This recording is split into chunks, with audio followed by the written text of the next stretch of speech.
আজকে আলোচনা করব হচ্ছে ধনু রাশির হচ্ছে মার্চ মাস কেমন যাবে। মার্চ মাসের হচ্ছে শিক্ষা, স্বাস্থ্য, লেখাপড়া, married life, love life, career, ভাগ্য, ব্যবসা বা জবের ক্ষেত্রেই কেমন থাকবে, এগুলো সব নিয়ে হচ্ছে আলোচনা করব। ভিডিও ভালো লাগলে অবশ্যই কিন্তু লাইক চ্যানেল সাবস্ক্রাইব করতে হবে। আগে জেনে নেবো নবগ্রহর পজিশন। নবগ্রহ কেননা আমাদের লাইফে সবসময় প্রভাব ফেলে, নবগ্রহের একটা প্রভাব থাকে, তাই সবার ফার্স্ট হচ্ছে জেনে নেবো নবগ্রহ কে কোথায় বসে আছে।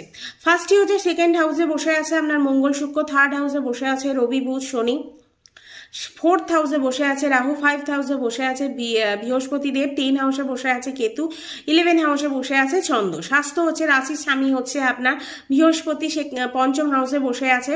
শনি দৃষ্টি দিচ্ছে বৃহস্পতিকে, কিন্তু বৃহস্পতি 9 দৃষ্টি দিয়ে হচ্ছে নিজের ঘরকে দেখছে, তাই আপনার ইমিউনিটি সিস্টেম কিন্তু এই টাইমে ভালো হয়ে যাবে শনি দৃষ্টির জন্য।